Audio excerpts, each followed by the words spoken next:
الرحيم ليسوا سواء من أهل الكتاب أمة قائمة يتلون آيات الله آناء الليل وهم يسجدون يؤمنون بالله واليوم الآخر ويأمرون بالمعروف وينهون عن المنكر ويسارعون في الخيرات وأولئك من الصالحين وما يفعلوا من خير فلن يكفروه والله عليم بالمتقين إن الذين كفروا لن تغني عنهم أموالهم ولا أولادهم من الله شيئا وأولئك أصحاب النار هم فيها خالدون مثل ما ينفقون في هذه الحياة الدنيا كمثل ريح فيها سر أصابت حرث قوم ظلموا أنفسهم فأهلكته وما ظلمهم الله ولكن أنفسهم يظلمون يا أيها الذين آمنوا لا تتخذوا بطانة من دونكم لا يألونكم خبالا ودوا ما عنتم قد بدت البغضاء من أفواههم ما تخفي صدورهم أكبر قد بينا لكم الآيات إن كنتم تعقلون ها أنتم أولئك تحبونهم ولا يحبونكم وتؤمنون بالكتاب كله وإذا لقوكم قالوا آمنا وإذا خلوا عضوا عليكم الأنامل من الغيظ قل موتوا بغيظكم إن الله عليم بذات الصدور إن تمسسكم حسنة تسؤهم وإن تصبكم سيئة يفرحوا بها وإن تصبروا وتتقوا لا يضركم كيدهم شيئا إن الله بما يعملون محيط وإذ غدوت من أهلك تبوئ المؤمنين مقاعد للقتال والله سميع عليم إذ همت طائفتان منكم أن تفشلا والله وليهما وعلى الله فليتوكل المؤمنون ولقد نصركم الله ببدر وأنتم أذلة فاتقوا الله لعلكم تشكرون إذ تقول للمؤمنين ألن يكفيكم أن يمدكم ربكم بثلاثة آلاف من الملائكة منزلين بلى إن تصبروا وتتقوا ويأتوكم من فورهم هذا يمددكم ربكم ب5,000 من الملائكة مصومين وما جعله الله إلا بشرى لكم ولتطمئن قلوبكم به وما النصر إلا من عند الله العزيز الحكيم ليقطع طرفا من الذين كفروا أو يكبتهم فينقلبوا خائبين ليس لك من الأمر شيء أو يتوب عليهم أو يعذبهم فإنهم ظالمون ولله ما في السماوات وما في الأرض يغفر لمن يشاء ويعذب من يشاء والله غفور رحیم صدق اللہ العظیم۔ محترم حضرات، سامعین کرام، حاضرین مسجد، عزیزوں اور بزرگوں، یہ قرآن مقدس کے چوتھے پارے کی سورہ آل عمران کی پاکیزہ، نورانی، مبارک، بعظمت، مطہر آیتیں ہیں۔ دعا کیجئے رب العزت والجلال تلاوت کردہ آیات کی روشنی میں صحیح اور سچی بات عرض کرنے کی توفیق نصیب فرمائے اور ہم سب کو عمل کرنے کی توفیق عطا فرمائے۔ اللہ تعالیٰ نے ارشاد فرمایا لیسوا سواء من اہل الکتاب امۃ، برابر نہیں ہے اہل کتاب کے امت، قائمۃ یتلون آیات اللہ، وہ امت جو اللہ کے حکموں پر قائم ہے، اور آگے اس کی صفات بیان کی گئی۔ اللہ فرماتا کہ اہل کتاب کے برابر امت نہیں ہے۔ کون سی امت؟ محمد الرسول اللہ صلی اللہ علیہ وسلم کی امت۔ اہل کتاب کا درجہ اگرچہ وہ آسمانی کتابوں کے ماننے والے ہیں اور اگرچہ وہ اپنی شریعت پر عمل کرتے ہوں، عبادت کرتے ہوں، ریاضت کرتے ہوں، مجاہدے کرتے ہوں، مگر کسی امت کا درجہ اس امت کے برابر نہیں ہے۔ ایک حدیث سے اس کی تائید بھی ہوتی ہے کہ اللہ کے رسول صلی اللہ علیہ وسلم تشریف لائے اور وہ عشاء کی نماز تھی۔ کون سی؟ عشاء کی نماز۔ اور تاخیر سے آپ آئے تو صحابہ کرام نیند کی وجہ سے جھوم رہے تھے، نیند طاری ہو رہی تھی، ان پہ دیر ہو رہی۔ عشاء کی نماز تاخیر سے پڑھنا ہی افضل ہے۔ آپ نے فرمایا کہ اگر مجھے اپنی امت کے مشقت میں مبتلا ہونے کا اندیشہ نہ ہوتا تو میں اس عشاء کی نماز کو تہائی رات تک لیٹ کر دیتا، تہائی رات تک اتنی دیر سے پڑھتا۔ کیوں؟ اتنی دیر سے پڑھنے میں اس میں زیادہ ثواب ہے، اور آپ چاہتے ہیں کہ زیادہ سے زیادہ ثواب حاصل ہو۔ حالانکہ آپ بخشے بخشائے، سب سے اعلیٰ مقام آپ کا، مگر پھر بھی نیکیوں کے حریص ہیں آپ، زیادہ نیکیاں ہمیں مل جائیں۔ جب اللہ کے نبی کا یہ جذبہ ہے، یہی جذبہ آپ کے شاگردوں میں منتقل ہوا، وہ بھی چاہتے تھے ہمارے دامن میں زیادہ سے زیادہ نیکیاں اکٹھا ہو جائیں، کوئی موقع نیکیاں کمانے کا وہ ضائع نہیں دینا چاہتے تھے، چھوٹنے نہ پائے۔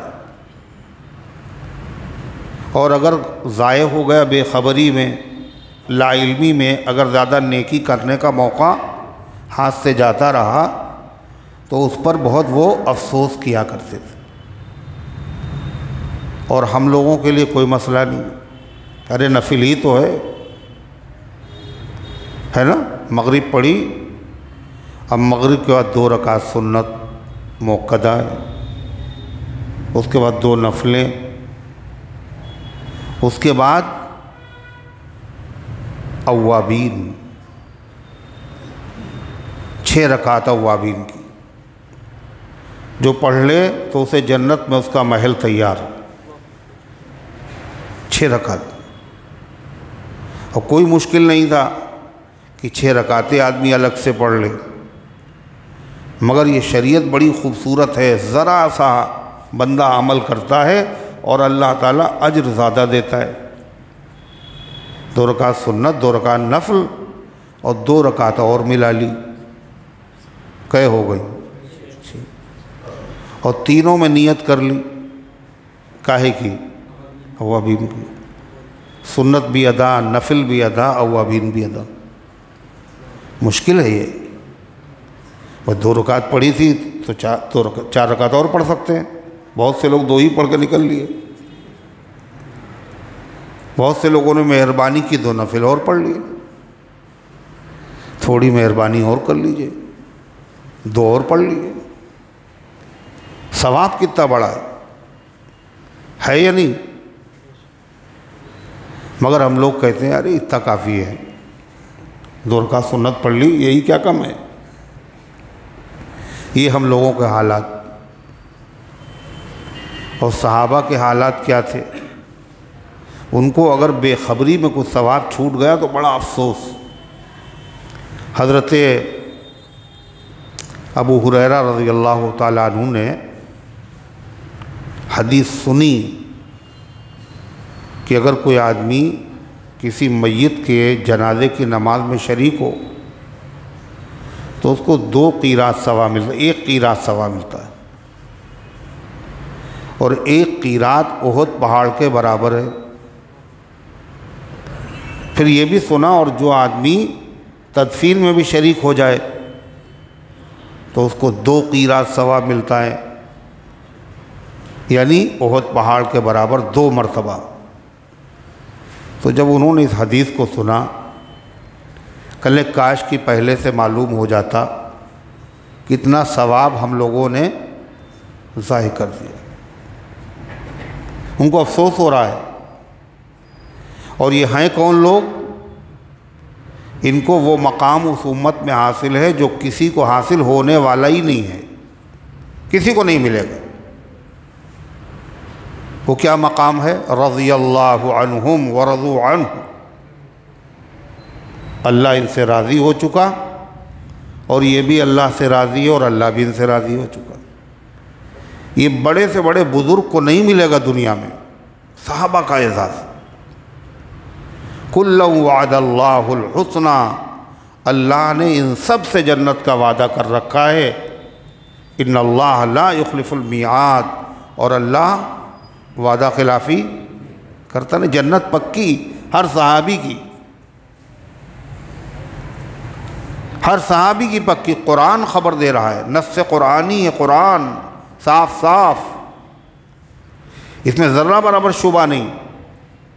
اس کے علاوہ نہ معلوم کتنے موقع پر جنت کی خوشخبری اللہ کے نبی صلی اللہ علیہ وسلم کی زبان سے۔ اور ایک جگہ تو اللہ نے یہ بھی کہہ دیا تم تو جنتی ہو، لیکن جو تمہاری بعد میں پیروی کرنے والے ہوں گے وہ بھی جنتی، معمولی درجے کے جنتی نہیں ہو، تمہارے پیچھے جو چلیں گے وہ بھی جنتی۔ یہ کہاں ہے؟ سورہ توبہ آیت نمبر 100، آیت نمبر 100۔ صحابہ کا مقام دیکھ لیجئے، مہاجر اور انصار میں سے جو سب سے پہلے ایمان لانے والے ہیں، اور مہاجر انصار ہی سب سے پہلے ایمان لانے والے ہیں، والذین اتبعوہم بإحسان، اور ان کے بعد جو اخلاص کے ساتھ ان کی پیروی کرنے والے ہیں، ان سب سے اللہ نے جنت کا وعدہ کیا۔ یہ تو جنتی ہیں۔ ایمان کی حالت میں ان کی زیارت کرنے والا بھی بولو جنتی ہے۔ یہ تو جنتی ہیں جو ایمان کی حالت میں ان کو دیکھے وہ بھی جنتی۔ لا تمس النار من رآنی او رآ من رآنی، جہنم کی آگ اس کو چھو نہیں سکتی جس نے ایمان کی حالت میں مجھے دیکھا یا پھر میرے دیکھنے والوں کو دیکھا۔ یہ میرے دیکھنے والوں کو دیکھا، صحابہ کو دیکھ لی، یعنی صحابہ تو جنتی ہیں ہی، انہوں نے نبی کو دیکھا، لیکن جنہوں نے نبی کو نہیں دیکھا، نبی کے دیکھنے والوں کو دیکھا، وہ بھی جنتی۔ یہ اتنے بڑے لوگ، مگر پھر بھی کاہے پہ افسوس کر رہے ہیں؟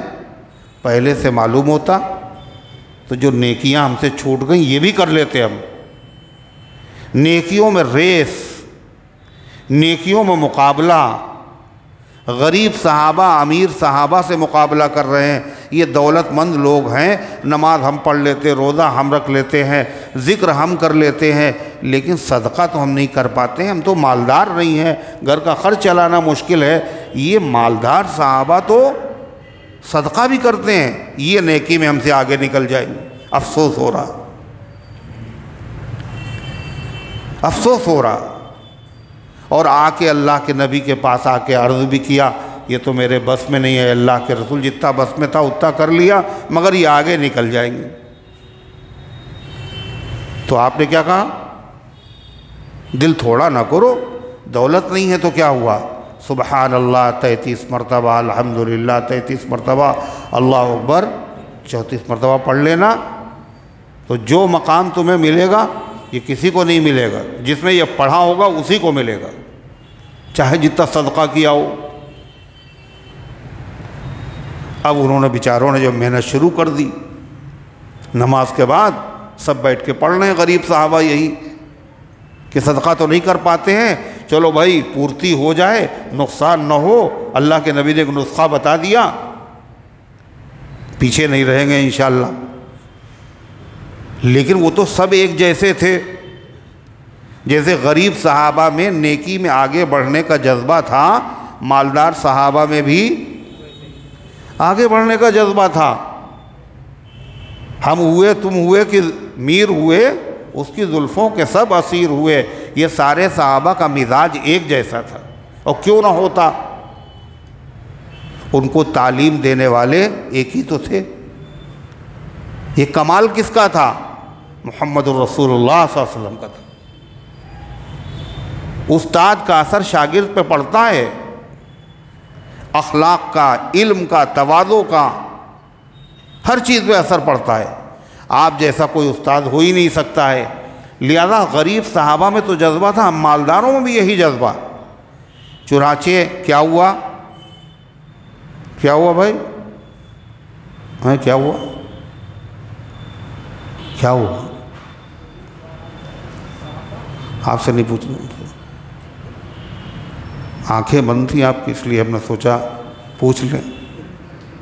آنکھیں نہ بند کیجیے گا ورنہ پیچھے رہ جائیں گے آپ۔ ہاں جبھی تو کہہ رہے ہیں، ورنہ پیچھے رہ جائیں گے۔ تو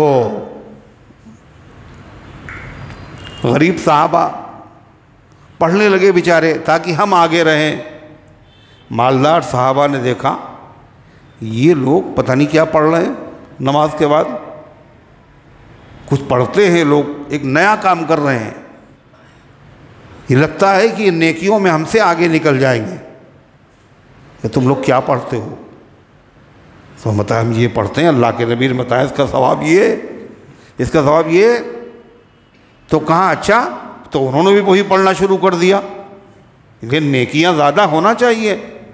اور جب انہوں نے پڑھنا شروع کیا تو پھر بیچارے گھبرائے کہ صدقہ بھی کرتے تھے اور صدقہ تو ہم کر نہیں پاتے، حضور نے ایک طریقہ بتایا تھا آگے نکلنے کا، اور صاحب اس میں بھی شریک ہو گئے، حصہ لگا لیا اپنا۔ آپ نے فرمایا ذالک فضل اللہ یؤتیہ من یشاء، یہ اللہ کا فضل ہے، اللہ جس کو چاہے زیادہ دے دے، بس اس سے زیادہ نہیں ہو سکتا۔ لیکن جذبہ تو تھا، مقابلہ تو دل ناتواں نے خوب کیا، جہاں تک ہو سکتا تو اتنا تو کیا انہوں نے۔ یہ ان کے اندر یہ خصوصیت نیکی کی طلب پیدا کہاں سے ہوئی؟ یہ صحابہ کا جو کمال ہے یہ ان کا اپنا نہیں ہے، کس کا ہے؟ یہ ان کے استاد کا کمال ہے۔ صحابہ کا کمال ان کے استاد کا کمال ہے۔ اسی لیے صحابہ کی تعریف، بولو نا، اب سوچ رہے کیا کہیں، صحابہ کی تعریف نبی کی تعریف ہے۔ مدح صحابہ مدح نبی ہے۔ صحابہ کی جو تعریف ہو رہی ہے، یہ تعریف ان کے اندر پیدا کیسے ہوئی، اوصاف یہ کمال پیدا کیسے ہوئے؟ یہ نبی کا کمال، ان کے استاد کا کمال۔ پھل کی تعریف درختوں کی تعریف ہے، شاگرد کی تعریف استاد کی تعریف ہے۔ اسی لیے قرآن پاک میں اللہ تعالیٰ نے امام اہل سنت رحمۃ اللہ علیہ فرماتے ہیں کہ میں نے ایک مرتبہ قرآن پڑھا بہت مرتبہ۔ ایک مرتبہ کاہے کے لیے پڑھا پتہ ہے؟ کہ یہ دیکھیں کہ اللہ کے نبی کی نبوت کے دلائل، بڑی اہم بات ہے، اللہ کے نبی کی نبوت کے دلائل کہ آپ اللہ کے نبی ہیں، اس کے جو دلیلیں ہیں وہ قرآن میں کئی طرح کی ہیں۔ اللہ کے نبی ہونے کی جو دلیلیں قرآن میں اللہ نے بیان کی وہ کئی طرح کی بیان کی۔ اس نیت سے میں نے قرآن کو پڑھا۔ دیکھ رہے ہیں آپ ہم لوگ کیسے پڑھتے ہیں؟ پڑھ رہے ہیں، ثواب ملے گا، مگر یہ پڑھ رہے ہیں تو کاہے کے لیے؟ ویسے تو پڑھتے رہتے ہیں، اس نیت سے پڑھا۔ تدبر قرآن میں، غور و فکر قرآن میں، تو فرمایا کہ 4 طرح کے دلائل ملے قرآن میں مجھے۔ کتنے؟ 4 طرح کے۔ نبی کی تعلیمات دلائل ہیں، نبی کی تعلیم کا اثر یہ بھی دلیل نبوت ہے، زمانے گزشتہ کی خبریں بیان کرنا یہ بھی دلیل نبوت ہے، زمانے آئندہ کی خبریں بیان کرنا یہ بھی دلیل نبوت ہے، اور آپ کے شاگردوں کی زندگی کمالات یہ بھی دلیل نبوت کہ ان کو دیکھنا ہے، اگر نبی کا کمال سمجھنا ہے تو کیا ہے؟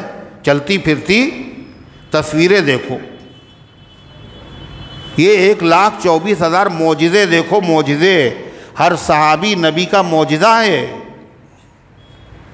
ہر صحابی کیا ہے؟ نبی کی لکھی ہوئی کتاب ہے۔ لوگ کہتے ہیں نبی نے کوئی کتاب نہیں لکھی، 1,24,000 کتابیں لکھی ہیں آپ نے۔ ہر صحابی کیا ہے؟ اللہ کی نبی کی لکھی ہوئی کتاب ہے، چلتا پھرتا معجزہ ہے۔ تو صحابہ دلیل نبوت ہے۔ جیسے امام اہل سنت نے فرمایا میں نے قرآن کاہے کے لیے پڑھا؟ کاہے کے لیے پڑھا؟ کہ اللہ کے نبی کی نبوت کی دلیلیں قرآن میں کئی طرح کی ہیں۔ امام شافعی فرماتے میں نے قرآن ایک مرتبہ پڑھا، کاہے کے لیے؟ کہ ایک دلیل مسلمانوں کے پاس شریعت کی ایک دلیل ہے قرآن، اور ایک دلیل ہے سنت حدیث، اور ایک دلیل ہے تمام مسلمانوں کا صحابہ کا کسی مسئلے پر اکٹھا ہو جانا، اتفاق کر لینا۔ تمام صحابہ ایک ہی رائے اگر ہیں تو یہ بھی بہت بڑی دلیل ہے، وہ کام غلط نہیں ہو سکتا، وہ کام نیکی ہے، وہ دین کا کام ہے۔ اس کو کہتے ہیں اجماع امت، امت کا اکٹھا ہو جانا کسی چیز کے اوپر۔ اب جمعے کی 2 اذانیں ہیں، پوری امت کا اتفاق ہے۔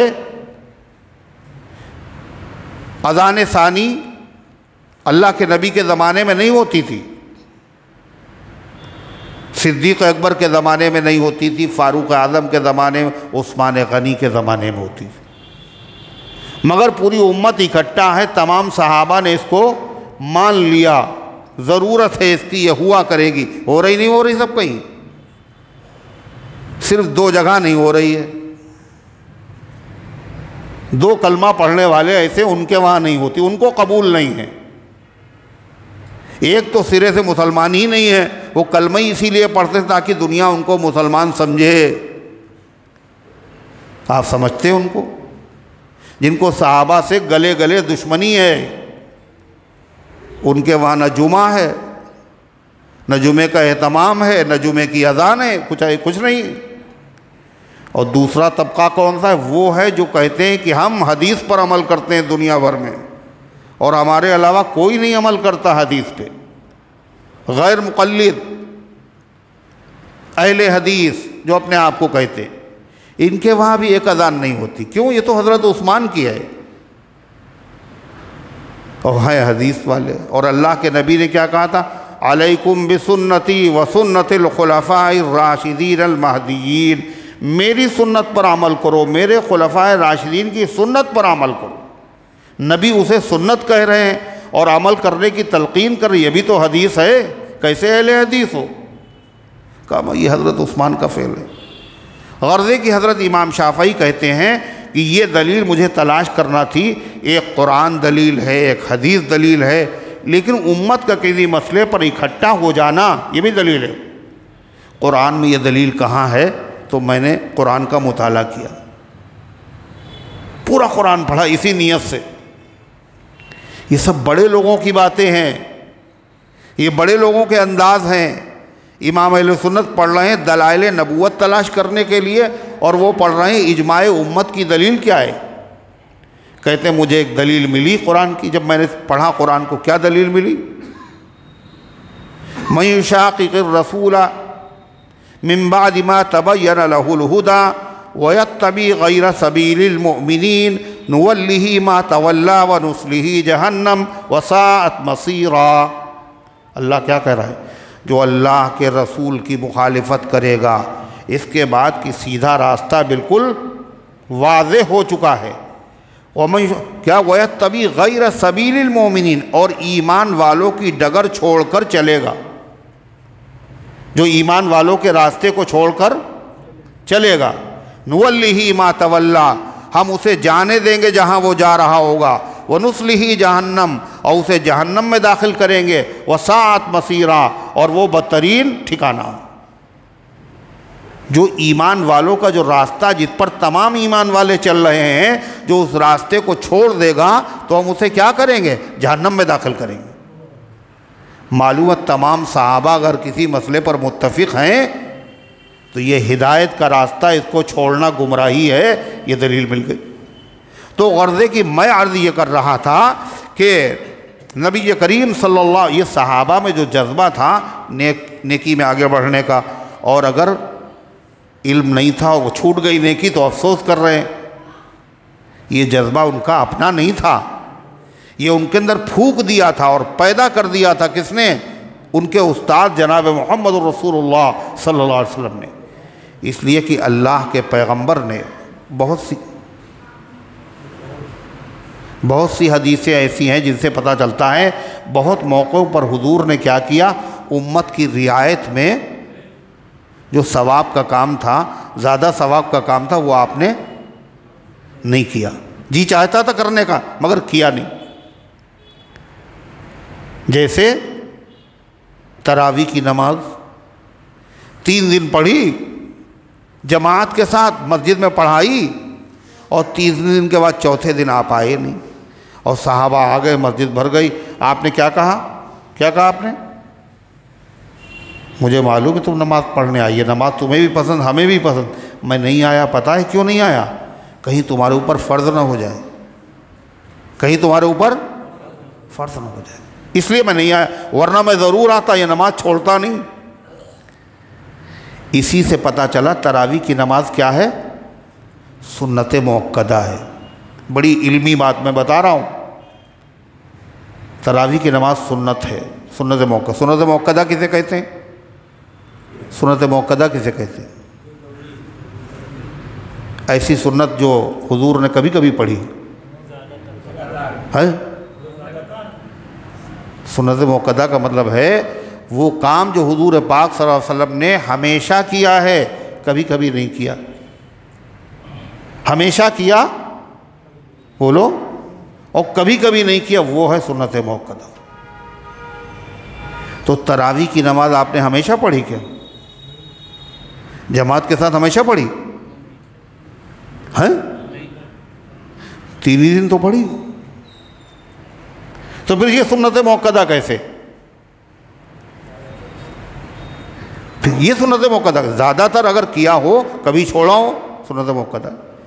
تراویح کی نماز جماعت کے ساتھ مسجد نبوی میں کتنے دن پڑھی؟ 3 دن، تو زیادہ تر تو نہیں پڑھی، صرف 3 ہی دن تو پڑھی۔ ارے ہے یا نہیں؟ تراویح کی نماز سنت موقدہ ہے اور جماعت کے ساتھ سنت موقدہ ہے، اور سنت موقدہ کی تعریف تو یہ ہے جو کام اللہ کے نبی نے پابندی سے کیا ہو اور کبھی کبھی چھوڑ دیا ہو، اور یہاں زیادہ چھوڑا ہے اور 3 ہی دن کیا ہے۔ پھر کیسے سنت کہا؟ جب بھی سنت موقدہ ہے، کیوں؟ اگر یہ آپ نے بتا دیا ہم نے کیوں چھوڑا ہے، بتایا نہیں بتایا؟ میں نے اس لیے چھوڑا کہیں تمہارے اوپر، اگر یہ بات نہ ہوتی تو اللہ کے نبی کبھی نہیں چھوڑا، یہ بھی بتا دیا آپ نے۔ یہ اشارہ مل رہا ہے کہ یہ کیا ہے، اگرچہ آپ نے پوری زندگی جماعت سے نہیں پڑھی مگر ہے سنت موقدہ۔ کیوں؟ آپ پڑھنا چاہتے تھے مگر کسی خاص وجہ سے نہیں، وہ وجہ بھی بتا دی۔ آپ نے فرمایا اگر مجھے اپنی امت پر مشقت کا اندیشہ نہ ہوتا تو میں حکم دیتا لامرتہم بالسواک عند کل صلاۃ، تو ہر نماز کے وقت میں مسواک کرنے کا حکم دے دیتا۔ مشقت کا اندیشہ، مگر آپ کرتے تھے مسواک۔ اسی طریقے سے حضور پاک صلی اللہ علیہ وسلم نے فرمایا جب عشاء کی نماز میں کیا کہا؟ مجھے اگر امت کے مشقت میں مبتلا ہونے کا اندیشہ نہ ہوتا تو زیادہ ثواب کا ہے میں عشاء کی نماز جلدی پڑھنے میں دیر سے پڑھنے میں۔ آپ نے فرمایا میں عشاء کی نماز کو تہائی رات تک مؤخر کر دیتا۔ اس کا مطلب اللہ کیوں مؤخر کرتے؟ اس میں زیادہ ثواب ہے۔ جب نبی کا مزاج ہے کہ زیادہ ثواب والا کام کیا جائے تو صحابہ کا مزاج بھی یہی بن گیا، جتنی زیادہ نیکیاں ہوں وہ حاصل کر لیا۔ پوری جماعت صحابہ کا یہ مزاج۔ اور ہم لوگ تو ٹائم گزر رہا ہے، کوئی قدر ہی نہیں۔ ان لوگوں کے وہاں بڑا مسئلہ تھا۔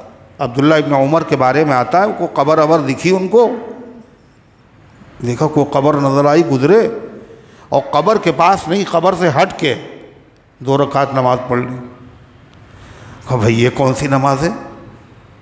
ہیں عشاء کی نماز ٹھیک ہے، ظہر، عصر، تہجد، اوابین، اشراق، صلاۃ التسبیح، یہ سب سنا تو یہ کون سی نماز ہے؟ قبر دیکھ کے نماز، قبر دیکھی نماز۔ تو پوچھ لیا ان سے یہ کون سی نماز ہے بھائی؟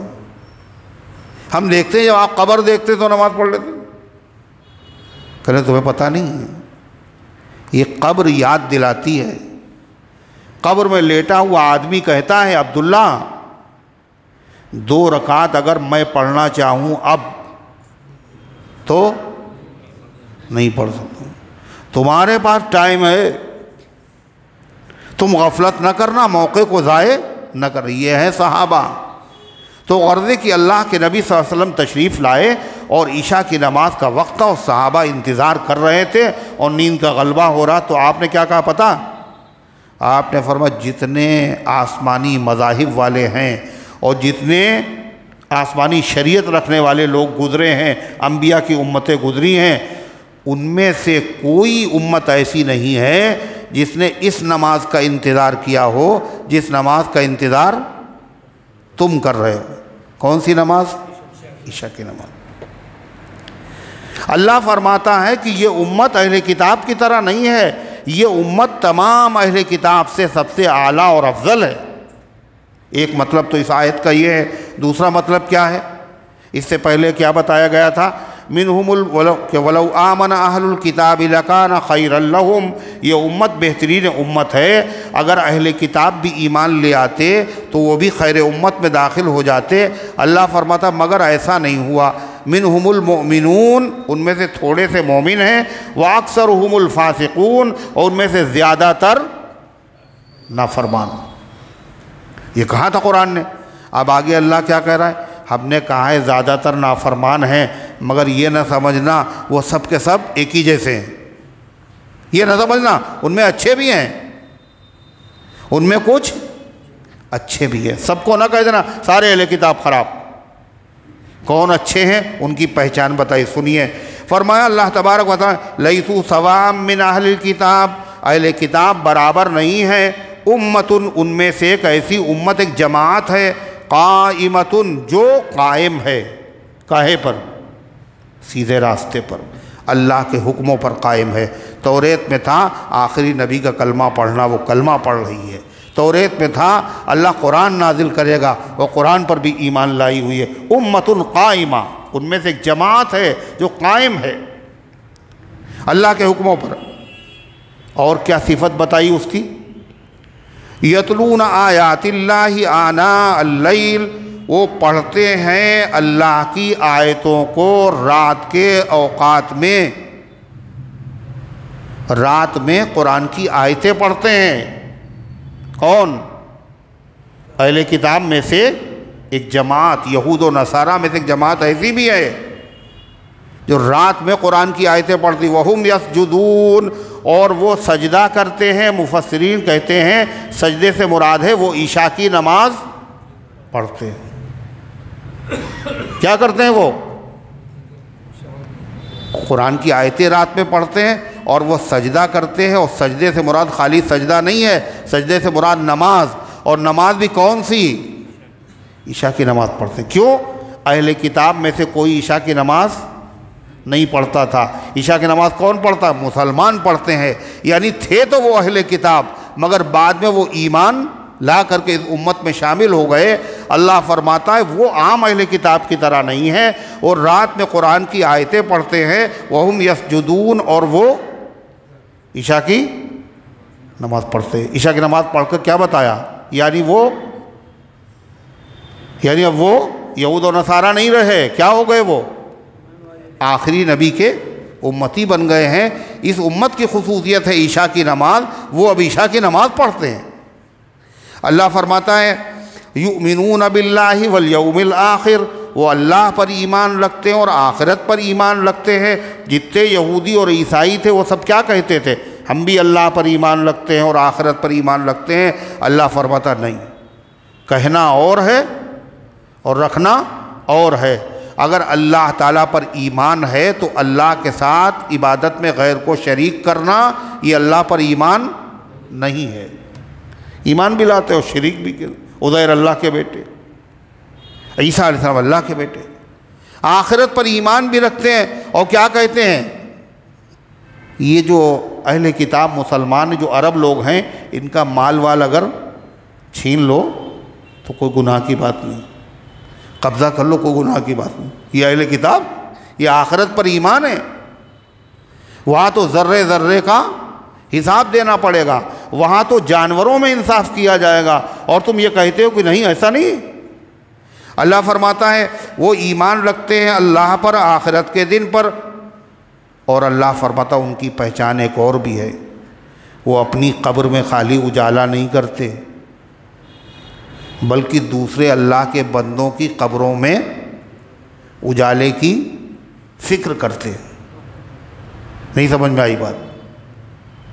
اہل کتاب میں سے وہ لوگ بڑے اعلیٰ اور افضل ہیں جو خود بھی ایمان رکھتے ہیں، تلاوت کرتے ہیں، عاجزی کرتے ہیں اور آخرت پر ایمان رکھتے ہیں، مگر ایک کام اور کرتے، کیا؟ اپنی اصلاح کرنے کے بعد دوسروں کی اصلاح کی فکر کرتے ہیں۔ ہم تو کنڈے نہیں کرتے مگر ہمارے پڑوس میں ہوتے، ان کے وہاں بھی نہیں ہونا چاہیے، ہے نا؟ ہم تو شب برات کا حلوہ نہیں بناتے مگر ان کے وہاں بنتا ہے، یہ رسم ہے، عرفہ ہوتا ہے، تبارک کی روٹیاں پکتی، ہزاری کا روزہ رکھا جاتا ہے، یہ سب کیا ہے؟ خود بھی نہیں کرتے اور منع بھی کرتے۔ اس امت کی صفت کیا بتائی گئی؟ یہ امت بہترین امت ہے۔ کیوں بہترین امت ہے؟ اس سے پہلے درس میں بتایا گیا کیا؟ تأمرون بالمعروف وتنہون عن المنکر، تم بری باتوں سے روکتے ہو اور بھلی باتوں کا حکم دیتے ہو۔ اللہ فرماتا اور جو اہل کتاب تھے یہود و نصارہ، وہ بھلی باتوں کا حکم نہیں دیتے تھے، وہ بری باتوں سے نہیں روکتے۔ کانوا لا یتناہون عن منکر فعلوہ، اللہ ان کے بارے میں بتا رہا ہے۔ کس کے بارے میں؟ یہود و نصارہ کے۔ کیا؟ کانوا لا یتناہون، وہ روکتے نہیں تھے، عن منکرن، بری بات سے جو وہ کرتے تھے۔ لوگ کرتے رہتے تھے بری بات اور کوئی فرق ہی نہیں پڑتا، تو ان کے مولوی دیکھتے رہتے تھے۔ اللہ فرماتا یہ اہل کتاب وہ نہیں ہے، یہ اس امت میں آ گئے، اور اس امت کی خصوصیت کیا ہے؟ یہ خود سیدھے راستے پر قائم رہتی ہے اور دوسرے لوگوں کی فکر کرتی، ان کو بھی سیدھے راستے پر قائم رکھے۔ کیا ہوتا تھا؟ امر بالمعروف تو کرتے تھے وہ لوگ، مگر ایسے نہیں کرتے تھے جیسے یہ امت کرتی ہے، جیسا کرنے کا حکم ہے۔ کیا؟ جیسے 3 طلاقیں ہو گئیں، اب بیوی ہو گئی حرام، ہے نا؟ تو وہ جن صاحب رشتہ داروں میں ایسا مسئلہ ہو گیا، ان 3 طلاقیں دے دی اور بیوی حرام ہو گئی، تو انہوں نے کہا ٹھیک نہیں ہے، 3 طلاقوں کے بعد بیوی حرام ہو جاتی ہے، رکھنا ٹھیک نہیں ہے، کہہ دیا۔ انہوں نے ایک کان سے سنا اور دوسرے کان سے نکال دیا، وہ اپنے رکھے ہوئے ہیں، حرام کاری ہو رہی ہے، انہوں نے کہہ تو دیا ٹھیک نہیں ہے، مگر ان کے وہاں کوئی شادی ایسی نہیں ہوتی جس میں یہ جاتے نہ ہوں۔ اٹھنا بیٹھنا کھانا پینا سب ویسے ہی ہو رہا جیسے ہو رہا تھا۔ یہ تھا اہل کتاب کا طریقہ، منہ سے کہہ دیا ٹھیک نہیں ہے، اور باقی سب ساتھ میں کھا رہے ہیں، پی رہے ہیں، خوشیاں منا رہے ہیں، تقریبیں منا رہے ہیں۔ یہ تھا یہود و نصارہ کا طریقہ۔ آج یہی طریقہ مسلمانوں نے بھی اپنا لیا، نہیں اپنایا؟ کل نے کہہ تو دیا تھا کہ لڑکا تمہارا نماز نہیں پڑھتا، کل کیا کریں؟ کہہ تو دیا تھا، اب کہی تو سکتے ہیں، کہی تو سکتے ہیں، اور اسی کے ساتھ میں رہ رہے ہیں اور کھا رہے ہیں اور پی رہے ہیں، اور صاحب ہر چیز اس کی پوری ہو رہی ہے، کہہ دیا تھا نماز نہیں پڑھتا۔ آپ کی بیگم نماز نہیں پڑھتی تو کیا کریں ہم؟ بھئی کہنا کام تھا، کہہ دیا ہم نے، اب کیا کریں ہم؟ زبردستی تو کر نہیں سکتے۔ اور بیگم نے اتفاق سے کھانے میں نمک زیادہ کر دیا ایک مرتبہ، اور کھاتے ہی بڑا غصہ آیا۔ آپ کو پتہ ہے کھانے میں کتنا نمک ہے؟ تو ان کا ہم بھول گئے تھے، کوئی بات نہیں، شام کو جو کھانا آیا اس میں اس کا ڈبل تھا۔ آپ بتائیے کیا ہوگا؟ اب کیا ہوگا؟ ہم نے آپ سے کہا تھا کھانے میں نمک تیز ہے، بجائے اصلاح کرنے کے آپ نے اور فساد کیا، ڈبل کر دیا۔ خیال رکھو۔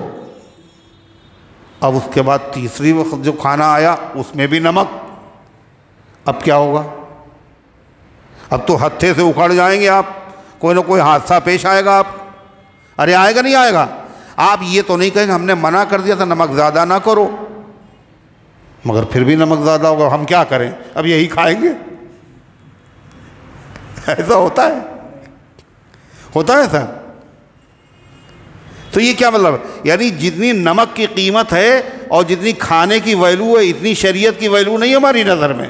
کہہ دیا نماز نہیں پڑھنے جاتا، اور وہ کام پہ نہیں جاتا، دکان اگر نہیں جاتا ہے تو مصیبت بن جاتے ہیں، اور نماز نہیں پڑھتا ہے تو کوئی مسئلہ نہیں، کہہ دیا تھا۔ تو یہ سب اہل کتاب کا طریقہ ہے، اس امت کا طریقہ نہیں۔ اس امت کا طریقہ کیا؟ یہ امت بہترین امت ہے، کہتے رہتے ایک مرتبہ کہنے سے نہیں ہوا، کہتے رہو۔ جب ایک مرتبہ پانی کا قطرہ ٹپکتا ہے تو سوراخ نہیں ہوتا، مگر جب مسلسل ہوتا رہتا ہے تو سوراخ ہو ہی جاتا ہے۔ جب وہ نماز نہ پڑھنے کی جو عادت ہے، جب اس کو چھوڑنے سے وہ ہار نہیں رہا ہے، تو آپ اس کو منع کرنے کی اور نماز پڑھوانے کی جو عادت ہے، اپنی عادت کیوں چھوڑ رہے ہیں آپ؟ وہ اپنی عادت میں پکا ہے اور آپ اپنی عادت میں کچے ہیں۔ ایک صاحب کو دیکھا، فضیل ابن عیاض بزرگ ہیں، دیکھا ایک آدمی ہے وہ سولی پہ لٹک رہا ہے۔ سولی جانتے ہیں؟ سولی جانتے ہو؟ نہیں معلوم؟ پھانسی جانتے؟ لٹک رہا ہے۔ تو فضیل عیاض نے پوچھا کیا معاملہ ہے اس کا؟ کہنے لگے کہ یہ جو ہے چوری کرتا تھا، اس کو سزا دی گئی، پھر نہیں باز آیا، پھر سزا دی گئی، پھر نہیں باز آیا، پھر سزا دی گئی، پھر نہیں باز آیا، پھر پھانسی پہ لٹکا دیا گیا۔ تو فضیل ابن عیاض نے اس کے پیر جا کے چوم لیے۔ لوگوں نے کہا حضرت یہ کیا؟ تو چوری کرتا تھا اور باز نہیں آتا تھا۔ کہنے پیر اس لیے چوم رہا ہوں، اس کے اندر استقامت تھی، یعنی جس چیز کے اوپر چل پڑا تو اس پہ چلتا رہا، کوئی چیز اس کو ہلا نہیں سکی اپنی جگہ سے۔ یہ سبق دے رہا ہے دین پر اسی طرح قائم رہو جس طرح ہم بری عادت کے اوپر قائم رہے۔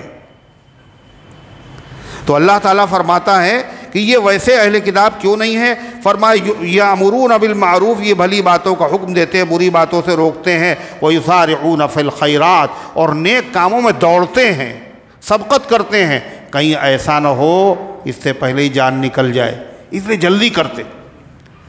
وَأُولَٰئِكَ مِنَ الصَّالِحِينَ، اللہ فرماتا یہ نیک لوگ ہیں، یہ خوش نصیب لوگ ہیں، یہ عام اہل کتاب کی طرح نہیں ہیں، جیسے عبداللہ ابن سلام اور بادشاہ نجاشی، یہ سب ایمان لائے تھے تو اہل کتاب۔ پھر آگے اللہ کیا کہہ رہا ہے؟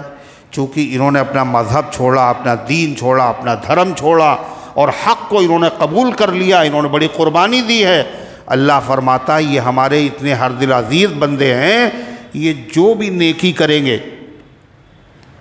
چاہے چھوٹی سی ہو، ذرے کے برابر بھی ہو، اس کی ناقدری ہماری طرف سے نہیں ہوگی۔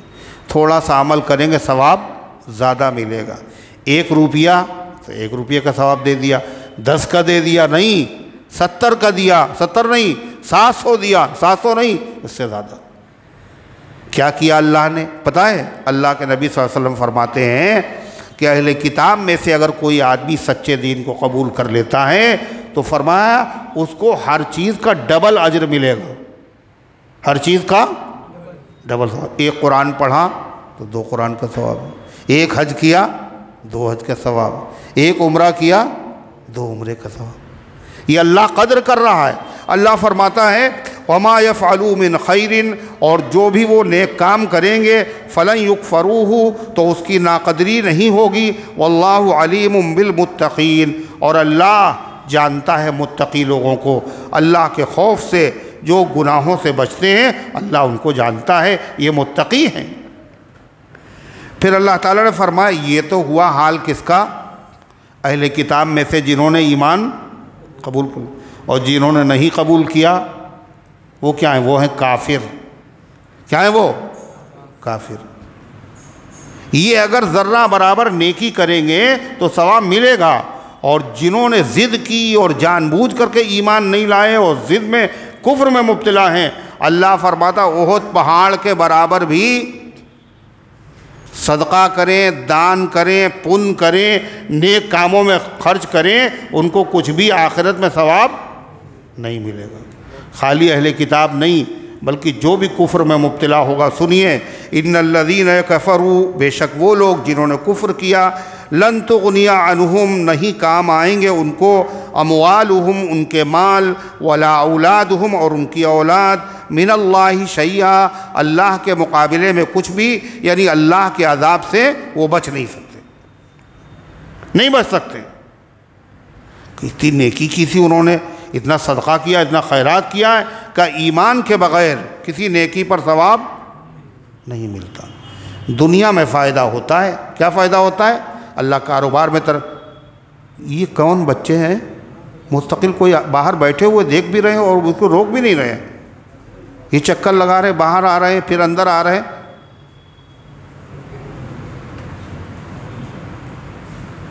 نہ سنبھال پائیں تو یہاں بھیج دیجئے۔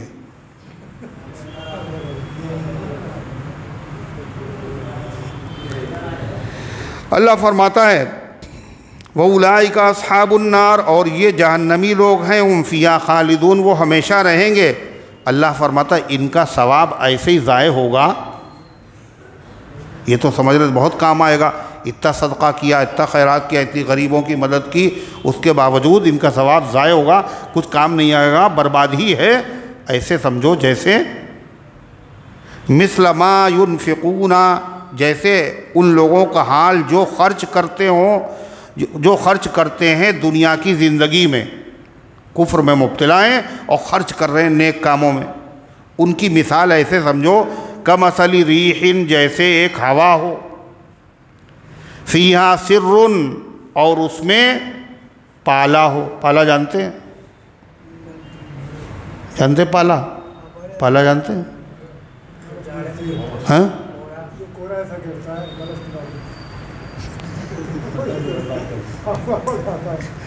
پالا گرتا ہے کہاں؟ کھیتوں پہ، تو پورے کھیت کے کھیت برباد ہو جاتے ہیں، فصل تباہ ہو جاتی، جل جاتی۔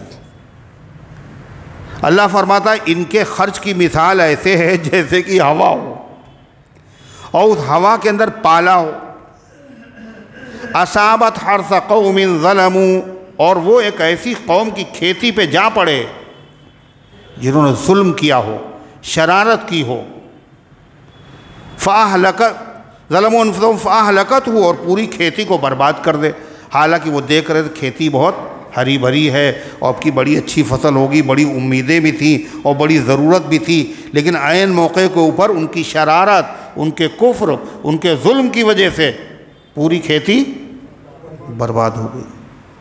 یہی حال ان لوگوں کے خرچ کا ہے جو کفر کی حالت میں مبتلا ہے اور اس کے بعد نیک کاموں میں خرچ کرتے ہیں، وہ سمجھ رہے ہیں یہ بہت ہم اچھا کام کر رہے ہیں اور یہ ہمارے کام آئے گا۔ جیسے پالے نے اس کھیتی کو برباد کر دیا، ایسے ان کے کفر نے ان کی نیکیوں کو برباد کر دیا۔ وما ظلمہم، اچھا ان کی نیکی بھی کی ہو پھر بھی ثواب نہیں ملے گا، یہ تو ظلم ہے۔ اللہ فرماتا وما ظلمہ اللہ، اللہ نے ان پر ظلم نہیں کیا، ولکن کانوا انفسہم یظلمون، لیکن یہ خود اپنے اوپر ظلم کر رہے تھے، کفر میں مبتلا ہوئے، ان کے کفر کی سزا میں ان کے ساتھ یہ کام کیا گیا، اگر کفر نہ کرتے تو ان کو بدلہ ملتا۔ یا ایھا الذین آمنوا لا تتخذوا بطانة من دونکم لا یألونکم خبالا، مدینے میں حضور پاک صلی اللہ علیہ وسلم کے ہجرت سے پہلے یہودی آباد تھے، اوس و خزرج کے ساتھ، اور یہودیوں سے ان لوگوں کے بڑے گہرے تعلقات تھے۔ بنو قریظہ، بنو نذیر، بنو قینقاع، مدینے کے رہنے والوں کو ان سے تعلقات تھے، دوستی تھی، محبت تھی۔ اللہ کے نبی جب تشریف لائے اور وہاں کے لوگوں نے ایمان قبول کر لیا، انصار بن گئے، تو وہ جو یہودی تھے وہ تو اللہ کے نبی کے دشمن تھے۔ جب یہ مسلمان ہو گئے تو انہوں نے ان سے دوستی ختم کر دی، دوستی ختم کر دی۔ مگر ایمان والے جو تھے وہ اپنی دوستی ویسے ہی نبھاتے رہے۔ سل من قطع کا، جو تم سے کٹے تو مجھ سے جوڑو، اسی پہ عمل کرتے رہے، یہ دوستی نبھاتے رہے۔ قبیلے کی قبیلے سے دوستی تھی اور بعض افراد کی بعض افراد سے دوستی تھی۔ مسلمان کیا کرتا ہے؟ بھائی دوست ہے، اس کا حق ہے، وہ ویسے ہی ملتے رہے اپنے سادگی میں۔ یہود کا یہ حال تھا۔ کچھ ایسے لوگ تھے جو منافق تھے، بظاہر کلمہ پڑھ لیا انہوں نے، دیکھی دیکھی مسلمانوں کو خوش کرنے کے لیے، اندر سے کفر میں مبتلا تھے، مگر مسلمان ان کو بھی پکا مومن سمجھتے تھے۔ جیسا آدمی ہوتا ہے ویسے دوسرے کو رہے نہیں۔ المرء یقیس علی نفسی، آدمی اپنے اوپر دوسرے کو قیاس کرتا ہے۔ اگر وہ بدنیت ہے تو دوسرے کو بھی بدنیت سمجھے گا، اور صاف دل کا ہے تو دوسرے کو بھی صاف دل کا سمجھے گا۔ تو مسلمان ان لوگوں پر بھروسہ کرتے تھے، یہ انہوں نے صحیح واقعی دل سے کلمہ پڑھا ہے، مگر وہ چھپائے ہوئے تھے دل میں کفر، اور بظاہر کلمہ بیوقوف بنا رہے تھے۔ تو ظاہر بات ہے ایسی صورتحال میں جب آدمی دشمن کو دوست سمجھے، دشمن کو دوست سمجھے اور دشمن اس کو دشمن ہی سمجھے، تو ایسے دشمن سے اس آدمی کو فائدہ بہت پہنچے گا نا، ہے نا؟ فائدہ پہنچے گا نا، بہت نقصان پہنچے گا۔ منافقوں سے اسلام کو بہت نقصان پہنچا اور پہنچ رہا ہے۔ ہر دور میں جو کھلا ہوا ہوتا ہے دشمن، اس سے نقصان کم پہنچتا ہے، اور جو آستین کا سانپ ہوتا ہے اس سے نقصان بہت پہنچتا ہے۔ یہ آستین کے سانپ تھے، مگر مسلمان اپنی سادہ دلی میں ان کو بھی سمجھ رہے یہ بھی ہم ہی جیسے ہیں، مگر اللہ کو تو سب پتہ ہے، نہیں پتہ ہے۔ اور اللہ تعالیٰ کو ایمان والوں سے محبت بھی ہے، تو محبت کا تقاضا کیا ہے کہ اگر ہمارا محبوب دھوکہ کھا رہا ہے تو ہم اسے دھوکے میں اور دھکا دے دیں، بلکہ کیا کریں؟ اسے بچائیں۔ اللہ نے ایمان والوں کو اس دھوکے سے بچانے کے لیے قرآن کی یہ آیتیں نازل کی ہیں۔ سنیے اللہ کیا کہہ رہا ہے، اور یہ اس زمانے کے لیے نہیں، ہمیشہ کے لیے۔ کیا کہا اللہ تعالیٰ نے؟ اللہ فرماتا یا ایھا الذین آمنوا، اے ایمان والو، لا تتخذوا بطانة من دونکم، مت بناؤ بھیدی اپنے علاوہ کو، اپنے لوگوں کو چھوڑ کر دوسروں کو بھیدی نہ بناؤ۔ بطانہ کہا قرآن نے۔ بطانہ کہتے ہیں استر کو۔ کسے کہتے ہیں؟ کپڑے میں استر ہوتا ہے، استر اوپر ہوتا ہے نا، اچھا نیچے ہوتا ہے، اندر ہوتا ہے۔ تو وہ جو اندر ہوتا ہے تو وہ انسان کے جسم سے زیادہ قریب ہوتا ہے۔ عربی میں اس کو کہتے ہیں بطانہ۔ اور ایک اوپر کپڑا ہوتا ہے شیروانی و کوٹ کا، اس کو کہتے ہیں زہارہ۔ زہارہ اوپر کا کپڑا اور بطانہ نیچے کا کپڑا۔ بطانتھا من استبرق، قرآن کہتا ہے جنت کی جو نعمتیں بیان کر رہا ہے وہاں ایسے غالیچے اور ایسی قالینیں ہوں گی جن کا استر ریشم کا ہوگا۔ اور استر کیا ہوتا ہے؟ بہت قیمتی ہوتا ہے۔ اوپر کا کپڑا کم قیمت کا ہوتا ہے، استر زیادہ قیمتی ہوتا ہے۔ ایسا الٹا ہوتا ہے معاملہ۔ استر کم درجے کا اور اوپر کا کپڑا زیادہ قیمتی. اللہ کرے جنت کی نعمتیں سننا چاہے تو بطانتھا من استبرق، جنت کا استر ریشم کا ہوگا. جب استر ریشم کا ہوگا تو اوپر کا کپڑا کتنا قیمتی، اندازہ لگاؤ. تو بتانا اس کپڑے کو کہتے ہیں جو دل سے اور جسم سے قریب ہوتا ہے. بتانا کے معنی بھیدی، یعنی ایسا آدمی جو دل سے بہت قریب ہو، جس پر اعتماد ہو، جس کو آدمی رازدار بنائے، جس سے آدمی اپنی گھر کی باتیں شیئر کرے اور اس سے مشورہ لے، اس کو کہتے ہیں بتانا عربی میں. اللہ تعالیٰ نے کیا مشورہ دیا؟ اے ایمان والو مت بناؤ بطانۃ من دونکم، اپنے لوگوں کو چھوڑ کر دوسرے لوگوں کو بطانہ، اپنا دلی دوست، اپنا رازدار مت بناؤ. راز کی باتیں مت بناؤ. تم تو مخلص سمجھ کر کے ان کو بتا رہے ہو اور یہ تمہاری راز کی باتیں تمہارے دشمنوں کو جا کر بتا رہے ہیں. اللہ فرماتا لا یعلونکم خبالا، یہ تمہیں نقصان پہنچانے میں کوئی کوتاہی نہیں کریں گے اور نہیں کرتے ہیں. دیکھا نہیں تھا صحابہ بیٹھے ہوئے تھے ایک جگہ اور آپس میں متفق، وہ یہودی جل گیا اور اس نے جا کر کے کہا آگ لگا دی، وہ شیرہ لگایا تھا نا، اور پھر قریب تک یہ ہنگامہ ہو جاتا. تو اللہ فرماتا یہ نہ تمہارا دنیا کو درست ہونا دیکھنا چاہتے ہیں نہ دین کو. لا یعلونکم خبالا، یہ کوتاہی نہیں کریں گے تمہیں نقصان پہنچانے میں. ودوا ما عنتم، یہ اللہ بتا رہا ہے، تم نہیں سمجھ رہے ہو، بڑے بھولے ہو. اللہ کہتا ہے ودوا ما عنتم، یہ تمنا کرتے ہیں اس چیز کی جس سے تم مشقت میں مبتلا ہو جاؤ، جس سے تمہارا نقصان ہو. اور یہ آدمی کون چاہتا ہے جس سے نقصان ہو؟ دوستی چاہتا ہے؟ دوست چاہتا ہے؟ دشمن چاہتا ہے. تم انہیں دوست سمجھ رہے ہو، یہ دوست نہیں ہیں. ودوا ما عنتم، یہ خوش ہوتے ہیں تمہاری مشقت سے، تمہاری تکلیف سے. اللہ فرماتا ہے قد بدت البغضاء من افواہہم، اور ظاہر ہوتی ہے نفرت اور بغض ان کے منہ سے. اللہ کہتا ہے اتنا بغض ان کے دلوں میں بھرا ہوا ہے کہ کبھی کبھی لاکھ چھپانے کے باوجود چھلک جاتا ہے. کبھی کبھی چھلک جاتا، منہ سے کوئی بات نکل جاتی ہے جس سے اندازہ ہوتا اچھا ہم تو ان کو یہ سمجھ رہے تھے، یہ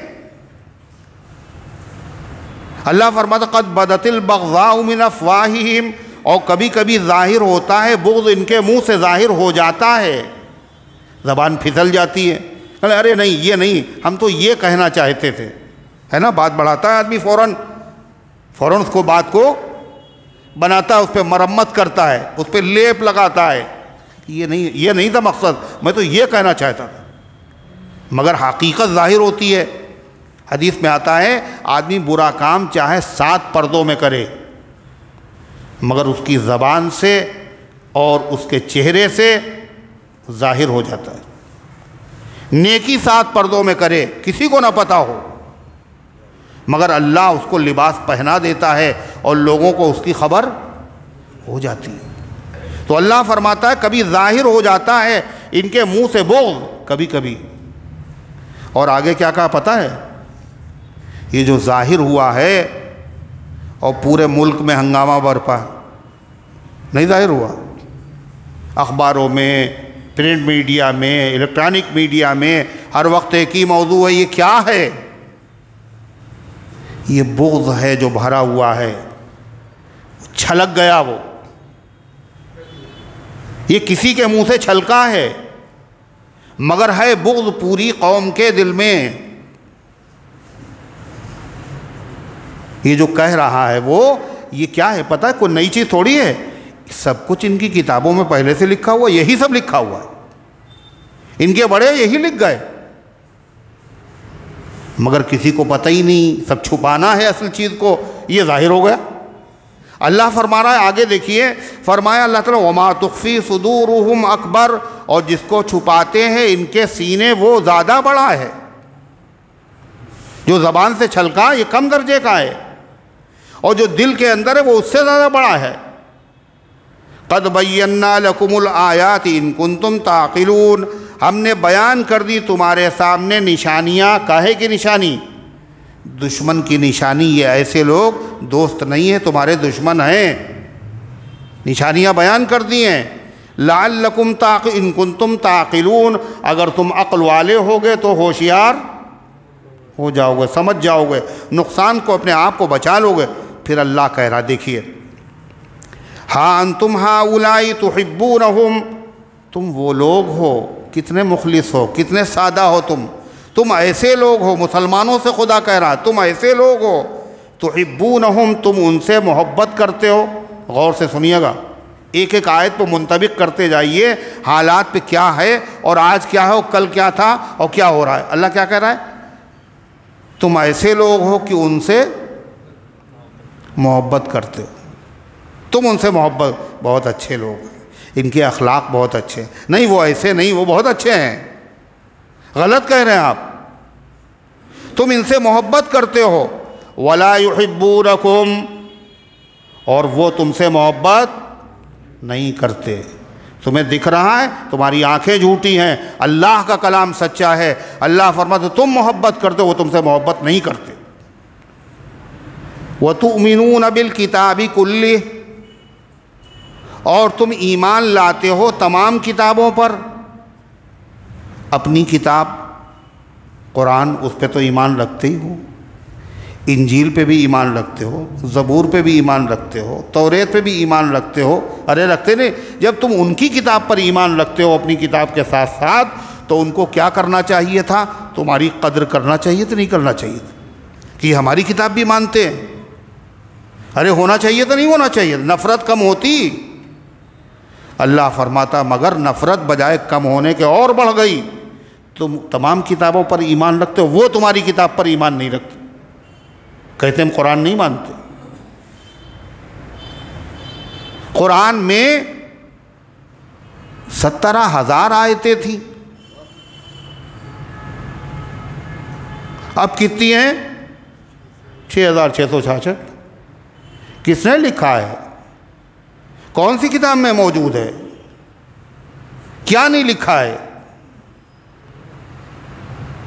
اللہ تعالیٰ جب کسی کو رسوا کرنا چاہتا ہے تو اس کو قرآن کے مقابلے میں لا کے کھڑا کرتا ہے. یہ اللہ کی سنت ہے. اللہ جب کسی کو ذلیل کرنا چاہتا ہے، برباد کرنا چاہتا ہے، رسوا کرنا چاہتا ہے تو کیا کرتا ہے؟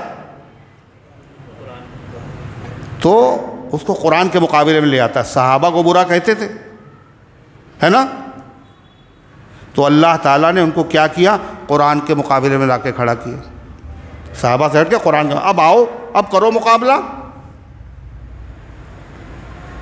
قرآن کو مٹانے والے اور قرآن پہ اعتراض کرنے والے کبھی سچے نہیں تھے اور کبھی سچے نہیں ہوں گے. وہ جانتے تھے ہم جھوٹے ہیں، اور آج بھی جانتے ہم جھوٹے ہیں. نہیں جانتے تھے. یہ مکے کے جو مشرک تھے یہ کہتے تھے یہ شاعری ہے، یہ جادو ہے، یہ کہانت ہے، مگر دل میں جانتے تھے نہ یہ شاعری ہے، نہ یہ کہانت ہے، نہ یہ جادو ہے. جانتے تھے نہیں جانتے تھے؟ اگر نہیں جانتے تھے تو یہ بتاؤ پھر قرآن نے جب چیلنج کیا تھا کیا کہا تھا؟ ان کنتم فی ریب مما نزلنا علی عبدنا فاتوا بسورۃ من مثلہ وادعوا شہداءکم من دون اللہ ان کنتم صادقین.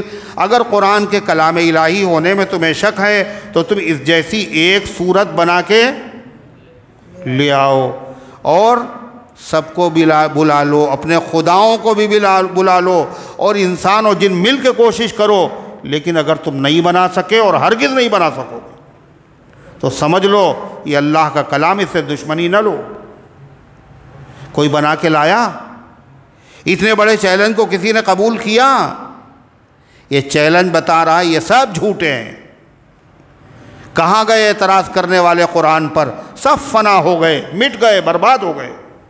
اور قرآن آج بھی ویسا ہی ہے، تر و تازہ. وہ جس کا ایک نقطہ بھی نہ بدلے گا قیامت تک، وہ جس کی خود خدائے پاک کرتا ہے نگہبانی. اس دنیا میں کوئی چیز سلامت رہی ہے اور نہ رہے گی. کرے ہے چاہے جتنی مضبوط لوہا لاٹ عمارت بناؤ، بلڈنگ بناؤ، لونا لگ گیا، برباد ہو گئی. اس دنیا میں ہر چیز جو آئی ہو برباد ہو جائے گی.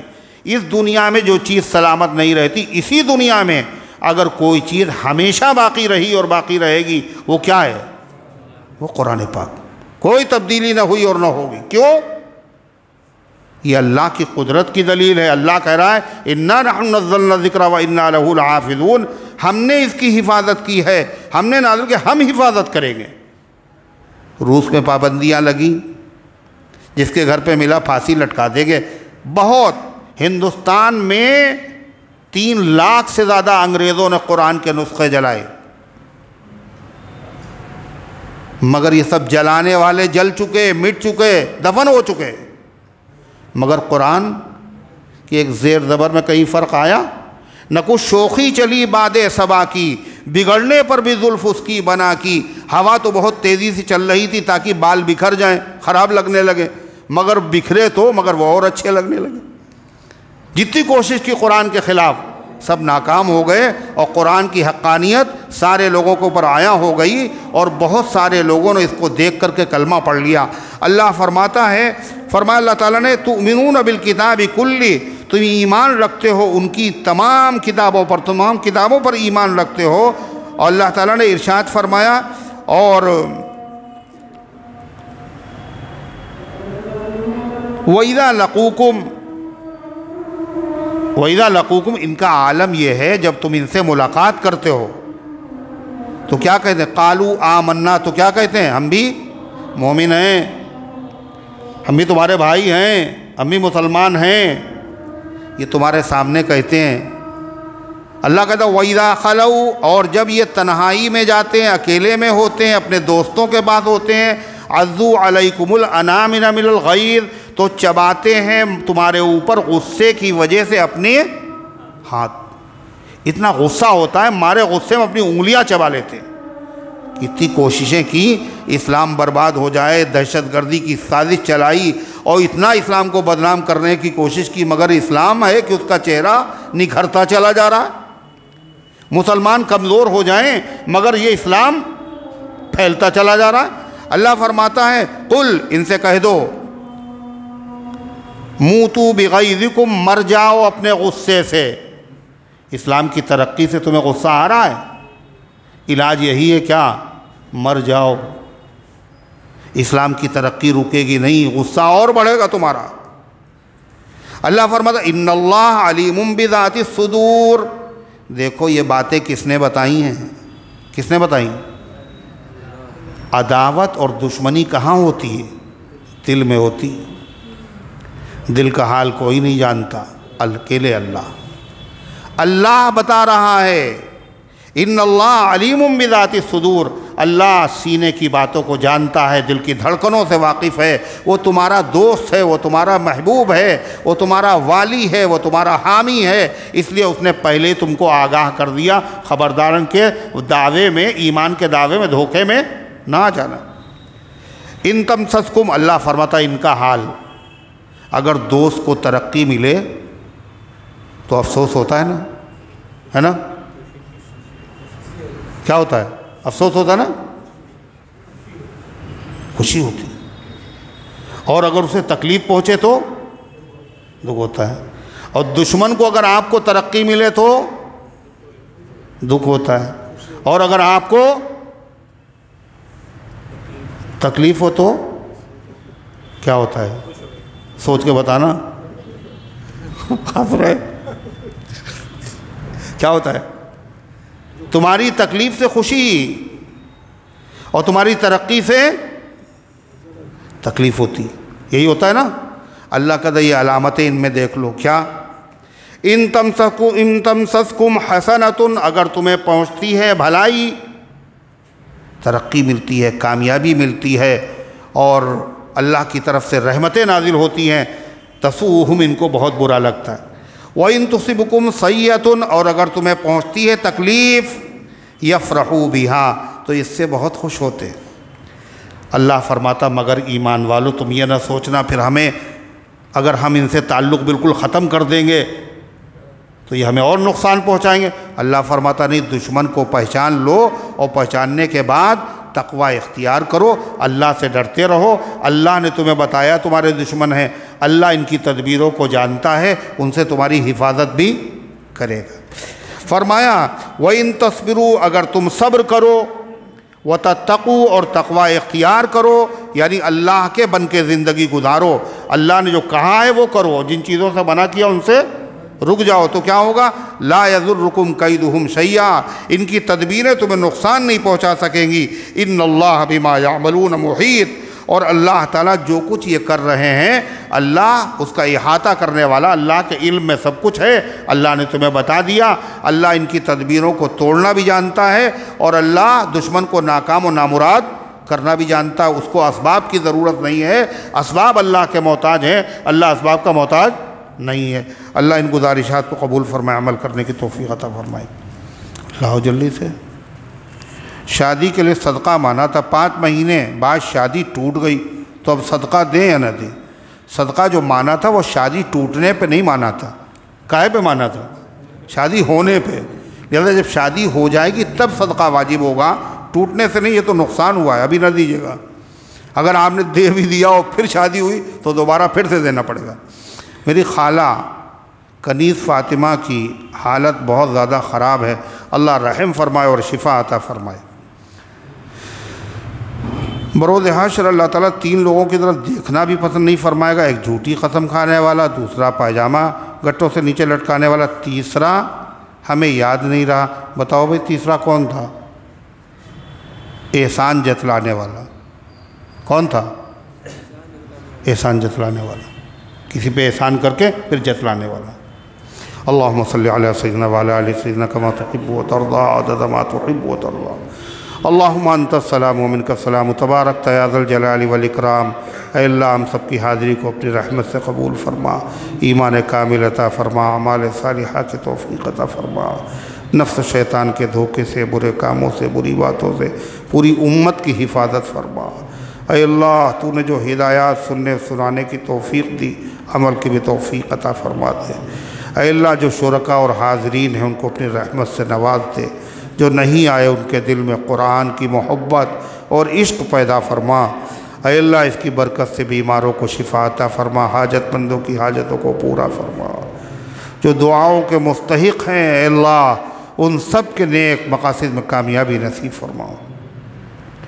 اے اللہ جنہوں نے درخواست کی ہے یا ان کا ہم پر حق ہے، یا جنہوں نے پرچے لکھے ہیں ان سب کو جائز مقاصد اور تمناؤں کو پورا فرما، جو دنیا سے جا چکے ان کو معاف فرما، ہم سب کو اسلام پر زندہ رکھ، ایمان پر موت دے، ایمان والوں کے ساتھ حشر فرما، آمین یا رب العالمین۔